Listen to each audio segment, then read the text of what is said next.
Exclusive on High Impact Radio 102.1 FM, Lagos Sports Hub. For all the updates and analysis.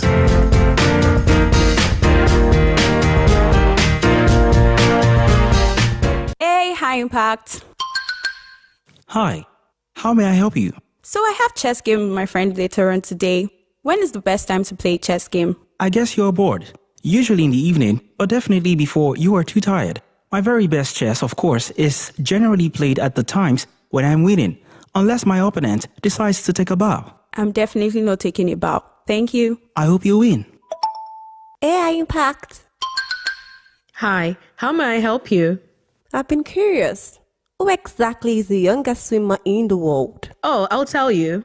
Alexander Rek, age 10, is the youngest and fastest swimmer in World Championships history. Tarek has been swimming competitively since the age of 4. Oh, wow. Yes, I'm glad I wowed you. Hey, High Impact. Hi, how may I help you? Who is the shortest basketball player in the world?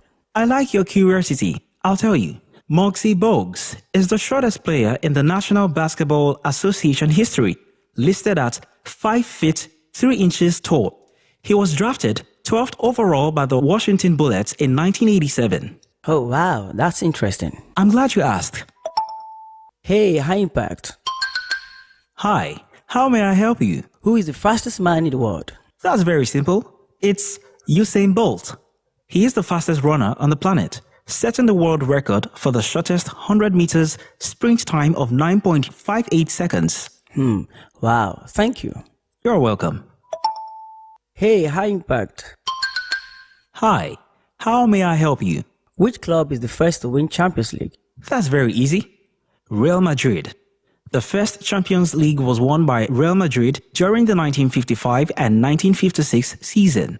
Oh, thank you. You're welcome.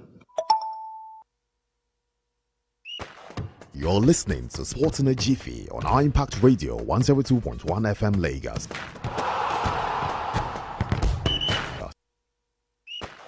You're listening to Sports in a Jiffy on High Impact Radio 102.1 FM Lagos.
Sports in Jiffy is live on your radio. Friday edition of the show today, 13th in the month of March 2026. This is the final wrap of the show. Don't forget I will bring this package to you Mondays to the Fridays from 10 a.m. down to the flip side of 10. And we're back here later this evening between 5 p.m. down to 6 p.m. on the Sports Up Show. We'll be doing 1 hour of banter, 1 hour of regional views, reviews, and all of the major interviews happening right there in the ever exciting, ever dynamic, and sometimes controversial world of sport. Bits and pieces on the show this morning, tiptoeing through some of the major stories that I always tell you that whether you're a sports person or you're just someone who just loves the thrill of the game or you're an athlete yourself, this is the best place for you to be because the early bird has gone around the world to catch the scores, and I am more than willing to serve it to you. We're doing it in a fast style, making it compact and so much that there'll be a lot of facts inside every story that will be serving to you on the show this morning. Ayode Jajbe is my name. Absolute honor to be your host on the show.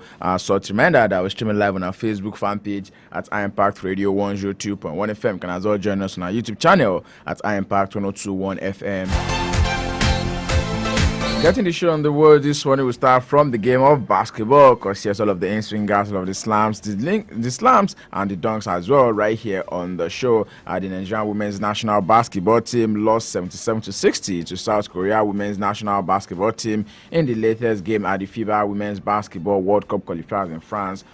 Just so you know that the ladies are already through to the tournament that will be staged later this year right there in Germany, but then they just have to be a part of this friendly, you can call it preparatory match for them right there, going into the match with a lot of confidence after a strong victory over Colombia just a couple of days ago. But then the African champions struggled to deal with the fast and the accurate shooting of the Korean team. We are currently ranked below them in the world rankings. The side currently being coached by Rena Wakama failed to win any of the 4 quarters of the match. They lost 3 quarters, while the second quarter ended level. Macaulay was Nigeria's top scorer with 22 points and 6 rebounds. Ezine Kalu also played an important role with 6 assists, while Mujana Musa added 10 points right there. And Nigeria will be looking to bounce back from this particular one when they'll be facing the Philippines national basketball team in their next group match, which is going to be tomorrow, Saturday. Plenty of thoughts concerning the Tigers right there, but we are hoping and there's definitely they'll be able to bounce back from this particular loss that they suffered against the South Korean ladies there. And away from that right now, still taking stories coming through from the home front on the show this morning. Let's go straight into the world of cricket, where it's been said an International Cricket Council has now confirmed the safe departures of the final traveling parties of both South African national cricket team and the West Indies cricket team after the conclusion of the ICC Men's T20 World Cup 2026 that was staged in India and also Sri Lanka. Some members of the South African national team and the West Indies were stranded in India after the completion of the tournament on Sunday due to travel disruptions caused by the conflict across the Middle East.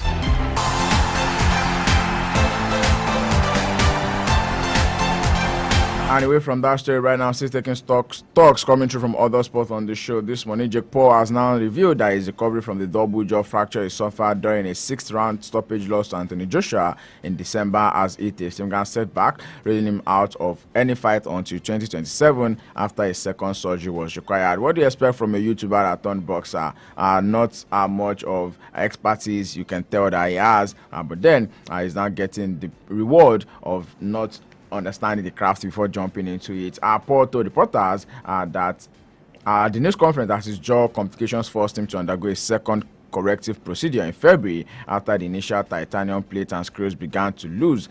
Doctors have now advised a recovery period of 4 to 5 months before he can return to sparring once again. I'm moving away from that story right now. Still taking thoughts coming through from the world of sports on the show this morning. It's still sports in a Jiffy right here on Impact Radio 102.1 FM. Straight into football talks on the show. Yesterday, the Democratic Republic of Congo have named their 26-man squad for the 2026 World Cup Intercontinental Playoffs, leaving out 2 players who were highlighted in a formal complaint by the Nigerian Football Federation, a move that is now adding a new twist to an eligibility dispute that is still pending with FIFA. The head coach Sebastian the Sub confirmed the squad yesterday, keeping the core group that beat Nigeria on penalties in the African playoff round, while recalling several players who are not featured in the African Cup of Nations in Morocco. I've got Cyril who joins me on the show this morning. Cyril, most definitely plenty of thoughts concerning DR Congo, Nigeria, and FIFA in the last couple of days, but right about now, it seems that this is more or less there's an iota of truth in whatever it is that the NFF have been saying in the past couple of days, because for the coach to have come out at this point in time and is now omitting 2 players who were the subject of the what's it called now? The ineligibility right about now. And of course, the head coach have now come out to say, look, I'm going to be leaving you guys out so that you don't complicate things for me moving forward. Well, first off, good morning everyone, and good morning to our listeners. Good morning, bro. Concerning this issue, it's said that there's no smoke without fire. At least. Something was triggered. Exactly. And for the Congolese coach coming out to drop 2 of those players that have been mentioned by the NFF in the allegation, it shows that there's actually something the NFF is actually fighting for at this point. But it's not. The NFF is just to make their complaints. Now it's left for the FIFA Ethics Committee to actually release the disciplinary action against it. And like we've been said, it's been taking too much. It's been taking long time to even resolve this issue as well. And the Congolese have gone about releasing their 26-man squad. That is that they are prepared for the Intercontinental playoffs. And whatever verdict the ethics committee is going to come out with, either it goes in their favor or not. They have it at the back of their mind that as it stands now, they are still going to go ahead and in that playoff as well, because no ruling has been made to either disqualify the team or not as well. So let's wait and see whatever the FIFA ethics committee is going to come out with, as the game is just in less than 2 weeks time, and probably is actually going to be destabilizing the Congolese national team. And for Nigeria, that is also hoping as well. We're actually not preparing to even play this match as well. Exactly, because it's not as if you say that they are not prepared to play the match. As well. We have seen as some of our players come out to talk about this thing. It's taking time. Where do we stand? Are we playing the qualified or not? Or not as well? Are we here or there? Here or there. And for the Congolese as well, this is actually a major distraction for them. It's actually the big qualifying for a big tournament, the World Cup as well. So let them get their mind in one place. Come out with the verdict. Are they in or out? Let everybody just know where they stand. Let's be straight. No sitting on the fence. But then for observers like us who's been monitoring this issue since I started right from December 15 last year, when it was said that the Nigerian Football Federation already submitted that dispute to FIFA and also the disciplinary committee, highlighting a couple of players. So it's not just two of them. There are likes of Aaron Wan-Bissaka, there's the style of Cedric Bakambu, there's likes of Twazembe, and a couple of others. But out of all of these names, two of them, and I was talking about the likes of Balikwisha, have now been removed from that list that was released by the DR Congo national team yesterday. And right about now, we are looking forward to see how this is going to pan out, because of course there's a protest on ground.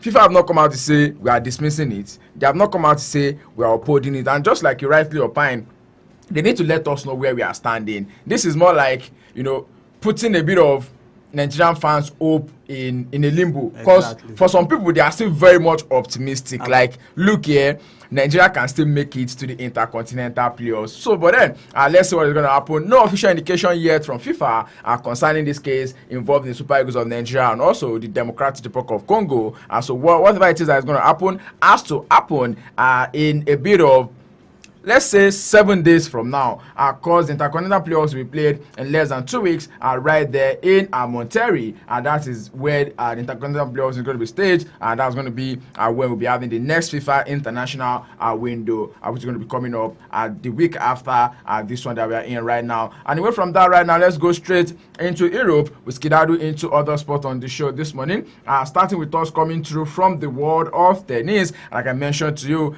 very much on the way right now is the BNP Paribas, can also call it the Indian Wells. It's a 1,000 title tournament in the world of tennis, both in the ATP and also the WTA. And yesterday evening, Novak Djokovic, who has won that title for 10 times, was defeated by Jack Draper.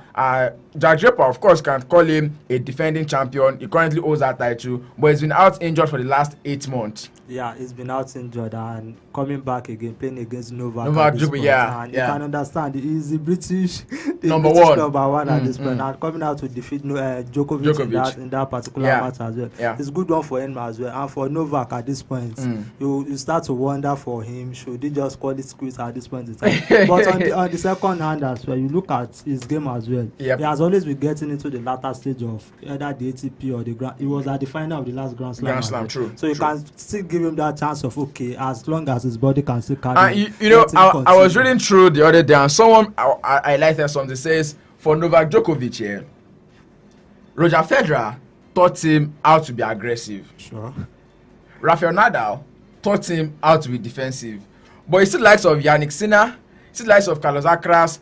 The only thing they've taught Novak Djokovic is how to last long on the court, how to be more energetic, how to really they've stretched that man even at the age of 40. They've stretched him, no doubt, and you can understand. Age is no longer on the side. True. And the like of Alcaraz is just 23. While Sinner is 21 as well, so you can understand the age difference. The mobility, the agility is still on those guys. I mean, they take him everywhere on the court. Everywhere on the court as well. You can understand that for Novak as well. In his days also, we also know the kind of threats also posed to the likes of Federer and Nadal as well. Well, for Jack Draper, though, just earlier this morning, his title defense has also been cut short by Daniel Medvedev right there in the quarterfinals. That game ending in 2 straight set win for Daniel Medvedev. Talk about 6-1, 7-5. Other quarterfinal matches that were played earlier this morning is a game between Carlos Alcaraz and also Cameron Norrie, another British right there. British number 27, by the way. 6-3, 6-4, that one ended, and that is in the ATP right there. While in the WTA, talk about the women's singles, we also saw the game between Jessica Pegula and also Elena Rybakina ending in 6-1, 7-6. An amazing matchup between the two ladies. Yesterday, we saw a couple of quarterfinal matches between the likes of Elena Svitolina and also Iga Swiatek. Iga Swiatek finally succumbing to a defeat this year, 2026. That game ended in 6-2, 6-4, 6-4. While for Aryna Sabalenka and also Victoria Mboko, an amazing run Victoria Mboko has been having from world number 333 to making it to number 10 in less than a year. As at this time last year, she was definitely out of the top 300. Exactly. But right about now, she's now in the top 10. Amazing one for the 19-year-old WTA star. Amazing one for her, and nobody even give her a chance. Give her a chance at this point, and he actually played this game to this quarterfinals as well. Yeah. And losing out to Aryna Sabalenka. I mean, that's world number one. Understandable. So it's still understandable. Yeah. Losing to the world number one. So yeah. Good one from Mboko at this point. Hopefully, he's going to just move higher from here as well. Yeah. 2 more days to the end of the Indian Wells, and we're going straight into the semi-finals right about now. Tell you some amazing matchups to look forward to in the semi-finals, and you definitely want to keep all length in glove. Tomorrow, Saturday, is going to be Alexander Zverev up against Yannick Sinner in the first men's semi-final, and the second one is going to be Carlos Alcaraz up against Daniil Medvedev. While in the women's singles, we'll be seeing the likes of Aryna Sabalenka up against Alien Noskova, while Elena Rybakina will be up against Elena Svitolina right there in the women's singles semi-final matches right in the tennis world. And away from tennis talks right about now on the show, we move straight into basketball talks. Yes, yesterday, 2 days ago, there are talks about Bam Adebayo getting that amazing record of the most points recorded in a particular game, just using 2 points to overtake Kobe Bryant, who was standing at 81. But look here, for a lot of fans, I know that we have good fans, we have the bitter fans. For the bitter fans, they were saying that he had a lot of free throws, that he had about 39 free throws. That's the reason why he was able to amass that amount of numbers. But look here, I like the fact that Bam has also now come out to say, I am human, you are human. And put yourself in my shoes. You're on the trajectory of making a record, of making history for yourself. And at the point, the game was just 9 minutes to go. He was already on 70 points. And the head coach was not looking like he's going to take him out. So what were you expecting? Should I just stay there and still be passing the ball to other persons and not just go for, the amazing record that it's definitely staring at him in the eyes? Exactly. And for Bam Adebayo, you can understand, for everything you do in life, there are still people that are going to antagonize as well. Yeah. So probably at this point, let's see how long this is going to stand. Well, the only man that seems to continue to hold on to that record is Chamberlain. A lot of records currently being held by Will Chamberlain. Another one, just so you know, that amount of points is currently standing on 100, and that record has been on for the longest of time. And right about now, Shai Gilgeous-Alexander also said he gives the game everything after breaking another 63-year-old NBA record for the most 20 points game in a row. The reigning MVP scored 35 points for the Oklahoma City Thunder in a 104-102 points win against the Boston Celtics just this morning, extending the sequence of scoring at least 20 points that began in November 2024 and now stands at 127 consecutive games. The legendary Will Chamberlain holding the previous record with a 126-game streak between October 1961 and January 1963.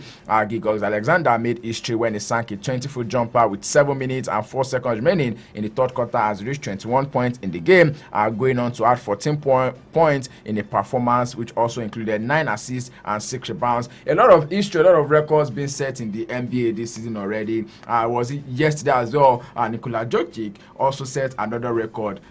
People are looking to make and remake records in the NBA this season, and we are all in for it. That victory earlier this morning was the 7th in a row for the Thunder, who are top of the Western Conference with 52-15 record, while the Celtics are having 43-23 and are second in the Eastern Conference. Still sports in a Jiffy right here on Impact Radio 102.1 FM. Quickly giving you a rundown of the schedule of the NBA for this weekend, and also a couple of matches that were played earlier this morning. The Dallas Mavericks were winners over the Memphis Grizzlies 120-112. Denver Nuggets defeated the San Antonio Spurs 136-131. Boston Celtics, like I mentioned, lost out to Oklahoma City Thunder 104-102. The Chicago Bulls lost at home to the Los Angeles Lakers 142-130. The Memphis Grizzlies will be playing later today against the Detroit Pistons. That's going to be about 11:30 p.m. New York Knicks will be up against the Indiana Pacers. Phoenix Suns will be up against the Toronto Raptors, while the Cleveland Cavaliers will be up against the Dallas Mavericks right there. And early tomorrow morning, you'll be seeing games between the likes of the New Orleans Pelicans and the Houston Rockets. The Utah Jazz will be up against the Portland Trail Blazers. Minnesota Timberwolves will be up against the Golden State Warriors, while Chicago Bulls will be up against the Los Angeles Clippers. Another game that also caught my attention earlier this morning, that was talking about the game between the Milwaukee Bucks and also the Miami Heat. Honestly, you need to see the Miami Heat guy, the Milwaukee Boys coming out to say that, thank God Bam Adebayo did not score 83 against us. Like, seriously, I like the fact that sometimes you bring the banter away from the court and bring it to social media, and it also always make it more fun for the followers right there. Quickly moving straight into the world of football on the show this morning. Don't forget that this is Sports in a Jiffy right here on Impact Radio 102.1 FM, and you can keep track of this update and more by following us across all social media platforms. We are live on our Facebook fan page at Impact Radio 102.1 FM, and we're live on our YouTube channel at Impact 102.1 FM. Right there on our TikTok at Sports Tales. Don't forget, I'll be back here later this evening, 5 p.m. down to 6 p.m. on the Sports Talk Show. That's when we'll be doing 1 hour of banter, 1 hour of rage, 1 hour of views, reviews, and all of the major interviews on your station that promises and always delivers. Recapping and taking reaction from the actions that went down last night in the world of the UEFA Europa League. Bologna played at a 1-0 draw against Roma. Lille lost at home to Aston Villa. Aston Villa are back to winning ways, and what an amazing way for Unai Emery to celebrate 100 games in charge of Aston Villa. Exactly, and you are celebrating it in Europe as well. Winning in Europe as well, and not just winning in Europe, winning away from home. True that. You have to add that to it. Exactly. So I know how difficult it is at this point in time. True. So good one for Aston Villa, and also good one for Unai Emery as well, winning his 100 games as the manager of Aston Villa. As well. So at least they are one leg in the next round. Yeah. He did not just do it, he was able to do it in style, like you mentioned, an amazing one right there. 100 victory in charge of Aston Villa against Lille in the first leg of the UEFA Europa League right there. And that result is now highlighting the impressive progress the Midland club have been making since they took over. And like I mentioned, it's setting an amazing record because the previous benchmark that was set by the former Aston Villa manager was Ron Sanders, and that was as far back as 2022, while the man has now been able to overturn that record. Also, Sanders remained one of the most celebrated managers in Aston Villa's history, having led the club back-to-back to top flight, won 2 League Cups, guided them to the 1980 and 81 First Division title, and also their famous European Cup triumph that happened in 1982. Among the Premier League managers during the Emery's time at Villa Park, only Pep Guardiola of Manchester City and Mikel Arteta of Arsenal have recorded more victories with 137 and 118 respectively. The 4-time winner of the Europa League with Sevilla and Villarreal will be looking to guide Aston Villa into the competition, seeking a record-extending 5th title. Will they be able to do it with Aston Villa? Will be left to be seen right there. Another game to also highlight on the show this morning is the game between Nottingham Forest. Of course, they were right at home at the City Ground, and they allowed Midtjylland to take all of the 3 points away from them. They will now be traveling to Denmark, but then looks like a big order for them to cross right there. Exactly, it's going to be a big order for Nottingham Forest at this point. I remember their coach coming out to say Midtjylland were celebrating as if they won. But then it looks like at the point, it looks like Vitor Pereira was getting it right with this Nottingham Forest side. Exactly, and you can understand that he has 2 things to fight for at this point. Nottingham in the relegation battle as well, and also Europe might be a distraction for him, so probably he just have to let go of one competition to focus on the league as well, because it will be better to just remain in the Premier League as well rather than just going for the Conference League at this point in time. But for Nottingham Forest at this point, good one for them as well. They've actually put in their best as well, and losing at home to Midtjylland, it shows that probably a lot of work is to be done. At this point, they are actually prioritizing. To tell you that this team finished third in the league phase of the Europa League, and now they are losing to a Midtjylland side. Well, the winner of the game between the two of them will now be playing against Stuttgart or Porto in the quarterfinals. Still taking more results from the games that were played last night. Porto were 2-1 winners over Stuttgart. So you can say that maybe Porto already has one leg in the next round of the Europa League. While in the Conference League, a couple of matchups that also happened right there. Crystal Palace played a 0-0 draw against AEK Larnaca. These two teams met in the group stage, and yes, Crystal Palace won that game in the group stage. But then, how do you come back from winning in the group stage, and then you come to the round of 16 and you are playing 0-0 draw? We've seen this before. Playing in the group stage and in the knockout. And the knockout round. Looks like two different affairs. Exactly. So whatever it is that Crystal Palace actually, a draw is actually okay for them. Should be enough for them. Probably in the second leg, they are just going to do enough to ensure that they go through the next round. All right, I'm moving on right about now. Let's go straight into some of the matches to look forward to for this weekend. To all of my big names out there, to all the ones who, the investors out there. Let's take a look at some of the matches to look forward to. No Premier League matches for today, by the way, but you can find games in the English Championship. Talk about the English Championship. An amazing work Frank Lampard is currently doing right there with Coventry City. Because right about now, they are now 8 points clear at the top of the English Championship. They knocked last year, but the door wasn't open for them. But right about now, it looks like this is that time when they will be able to get that job done. Exactly, for Coventry City, especially for Frank Lampard. If they eventually make it to the EPL, it's going to be a good one for him and for the team. Like you rightly mentioned, they were knocking since last season. The door wasn't open. Now probably this season is almost as ajar at this point for them. Just a little push and they are almost through to with the championship as well. So good one for Coventry City, and especially for Frank Lampard as well. At some point we thought will he be able to even cut it at the coaching level as well. But here we are with Frank Lampard again, steering a team to championship and to the English Premier League as well. Well, hopefully he gets his job done, and the door that has been knocking on for a long time is finally opened onto him right there. And away from that right now, let's talk about other top 5 European leagues. In the Spanish La Liga, matches will be happening later today. Alaves will be up against Villarreal. Borussia Mönchengladbach will be up against Empoli in the German Bundesliga. While in the Italian Serie A, it's going to be Torino up against Parma right there. In the French Ligue 1, Olympique Marseille will be up against AJ Auxerre. While in the Turkish Super League, you find games between Fenerbahce and Fate Karagum. Antalyaspor will be up against Gaziantep right there. Tomorrow in the English Premier League, a couple of matches to look out for. Most definitely you'll be seeing games in the English Premier League. The game for me is going to be a 5:30 p.m. game, which is going to be Arsenal up against Everton. Arsenal, by the way, you can tell that they are doing everything they need to do to make sure that they cement that space at the top of the log. But Everton also, they won their last game away from home, which is a good testament to the fact that they will be looking to do everything humanly possible to get the job done. Their last game was against Newcastle United, and they won away from home. And they won as well. And for both teams as well, I feel Arsenal is going to be under a bit of pressure at this time, because they are going to be having one eye on the UEFA Champions League second leg match against Leverkusen as well. So will they be resting players for this encounter? We wait and see if they are going to be resting players at this point. Because Everton are actually a good traveler this season as well. So Arsenal have to be wary of them as well, knowing that they have one. They are not just good at home, but they are good when they are on the road. On the road as well, and Arsenal have to be wary